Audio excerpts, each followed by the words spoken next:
السلام علیکم ملګرو. دا د خانوزۍ مین واټر سپلای برما ده په منګل آباد کې. لکه څنګه چې ته معلومه ده تر 10 ورځې بل یا شاید زیاتې کږي دا برما خرابه ده. زموږ له چا سره نه ذاتي نه سیاسي اختلاف شته نه له هغه ګایږو. د دغه ذموار سیار څوک دی؟ په دا برما کې څوک چورت نه وایي. د خانوزۍ په زرو آبادي ده، په 100 کورونه دي. دا ګرد و دا ته مجبوره دي چې دا ټنکیانې په پیسو اخلي. دا برما بنده ولاړه ده. دا د دغې 1% حال نسته، هېڅوک چورت نه کوي. نو څو شپې بیا موږ ورته ودرېدلو سړی کېدای شي سم یې کړي، مګر نن و دا ته مجبوره سولو.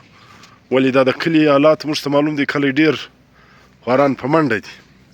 اوله خبره خو دا ده دا برما چې وله دا پر بجلي والا پر ترانسفارمر، نو دا پر بجلي والا پر بجلي چلېدله، بیا یې سولر وراوړل. بیا د دغه سولر ګورو چې کوم مسلمان پورته کړل ویې وړل، په خبر نه وي چې غلا څوک یو چا کور ته وړل، هغه الزام پر چا نه لګو، کېدای شي یو چا سنبالي شي. دا برما یې برته راوړله، دا یې پر له 3 انچو یې دا پر 2 انچې کړله. 2 انچې دې ته معلومه ده چې کوم کورونه لوړ وي، پر د 2 انچې برمې ولې پیپونه د 3 انچو لوېدلي دي. برما چې د برما د 2 انچې ده، دوی د 2 انچې سیسټم ورسره واچولی. دا ته یې ګورئ دا 2 انچ لاندې سیسټم دی. نو دغه برما چې ده دا اوبه لوړو کورو له نه ورخیږي، لاندې کورو له هم دی ډېرې ډیم ورخیږي. واره خو برما خرابه ده، دا تقریبا 10 12 15 ورځې کږي. او بله خبر دا ده چې دغه او بل چې سولر ور ولګولی وختي، د سولر بجلي چې ده هغه ډېره ډیم ده. سولر یې دونه زورور نه دی ورلګولی چې دا اوبه کورو له وخځوي، بنسبت تر بجلي دا کمزوري ول. نو دغه برما چې ده دغه کورو له دا اوبه نه ورتلی، په ماشین له هم دا اوبه نه کښي. واره خو دا برما خرابه ده، 15 ورځې کږي. بل دا دی که دا برما سمه هم سي، ډېرو بالایي کورو له دا اوبه نه ورخیږي. نو موږ یوه بله برما وه لکه د خانوزۍ غمین، لکه د غفار لالا د نعمت ښه 15-16 کاله هغه مفتي اوبه و دا کلي ته ورکړي. برما یې خپله ولګي واله، سرکار نه ده ور ولګي. حتی کې ټرانسفارمر یې هم خپلو د نوکري کول یې ورسره کړی و، نوکري تر اوسه نه ده ورته میلاو سوي. اوس یې خبره شروع ده. نو کېدای شي هغه ته یو شی میلاو شي. نو موږ دا خواست کوو د دغسې کوم ذمواره خلک دي، د دغسې کوم پر دغه تنخواوې یې اخیستي، باید دا برمې غم وخورئ. موږ خو د هېچا خلاف یوه خبره نه کوو، نه د چا خلاف ګایږو. دا برما دغسې ولاړه ده، دا کلی په تکلیف دی. دا تر ډېرې مسلې دي، د ګرد کلي پیپونه مات دي، اوبه په بار بار موږ پر ګایدلي یو، هېڅوک چورت نه کوي. دا مردارې اوبه، دا د نالۍ اوبه، دا پیپو له ورلې دي، پیپونه څوک نه بدلوي. سیاسي خلک ذاتي فایدې خو کوي، چا ته ور ورسوي کښنۍ کښنۍ ټینکۍ ورکړه، ټرانسفارمرو پیپونه ورکړه. دا د کلي مین مسلې دوی نه حل کوي. نو دغه زموږ د منګل آباد کې دا کمه برما ده، دا د ګرد ولس ده، د ګردې خانوزۍ ده. خانوزۍ ګرد کالی په منډه دی. لہذا موږ دا خواست یو مودبانه ګزارش کوو چې د دغې برمې غم ده وخوړل سي. د دغسې کوم خل ذمواره دي هغه د په دغه کانده سي. کله یو ولس هم چورت نه کوي، ولس ته موږ خواست کوو، ولسي کمیټۍ ته چې د دا برمې غم وخورئ. دا برما له ډېره وخته خرابه ده، ډېره مننه. دا زما پیغام شیر کړئ. لا اوبه چې دي، اوبه او بوټي د ځنګله بوټي او اوبه او اور، دا 3 شیان چې دي نبي صلی الله علیه وسلم وایي وإذا شرکاء فی الناس، دا په خلکو کې شریک دي. اوبه که اوس لا خوا کاریز را روان و، دا د خلکو سره شریک دي. یو سړی قبضه نشي ورکولی، نو دا ترا یو شی نشي کولی. نو چې څو د خواري بخښل دي، دا د هغو نه پیسې به پر واخلي. اوبه خو د ده نه دي، اوبه خو د خلکو شریکې دي.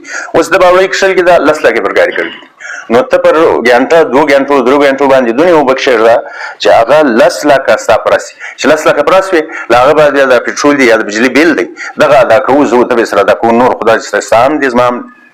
دغه طرح بوټي، لکه دا د غره بوټي دي، دا سره شریک دي. یا د غره واښه دي چې پسونه و غوایان و دا شیان یې خوري.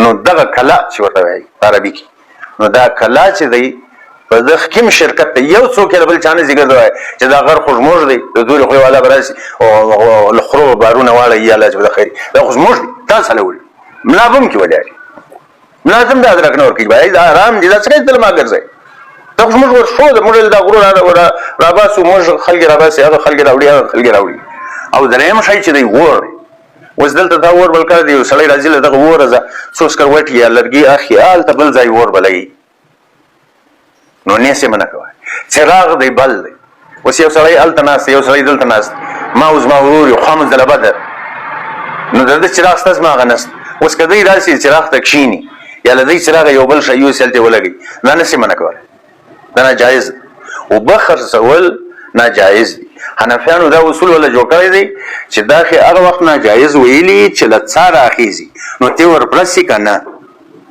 چې ته په څا کې ودرې یا په ټینګي کې ودرې بیا خرڅه دا جایز دي دا ناجایز دي هغه ناجایز دي او په اصل کې انساني بنیادی ضرورت دی چې وبته خرڅه سار به خلک د شاکو په پیسو اخی دا او د سوبه په پیسو اخی د غسل وبه په پیسو اخی او بخر سوال دغه بوټي او د زنګله دا واشو ده او دغه تر ور او چراغ ده دغه رڼا او دا ور دغه ګرمای دا خرڅول یا لچمنه کول دا ناجایز دي ها ټیک دی ته دا ویلای بای دا باوړی زما په ځکه کې دا وو زما ځکه لمر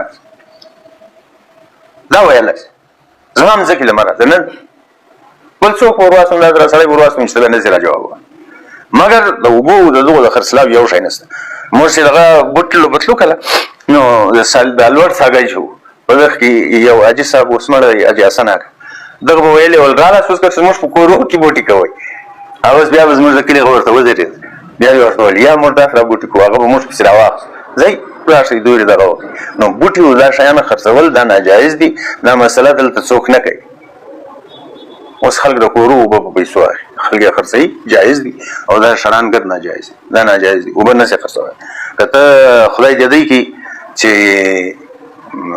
دغه شیخ الاسلام ابن تیمیه له وی چې جایز دي جایز نه او بنیادی ضرورت لچانه سي ګرځوي لکه اوس د یو سړي سره ډوډۍ د بل سړی مري نو کوم سره ډوډۍ نه ورکې دي جنگ سره کې جایز نه ونی ډوډۍ بنیادی ضرورت انسان مري نو چې الله تعالی حرام حلال کړی دي مثلا سپای مدرسه وي دي غوښه وړای سي وایي مدرسه وي دي غوښه وړای سي بل شي سوي دي غوښه وړای سي نو که یو سړی ته نه ورکې هغه لوجي مري هغه تاسو جنگ وکړه تاسو زور ډوډۍ واته نو دا حرام ده حلال بالکل حق حلال د جنا او د چا څو خو به د وای ورته پروانه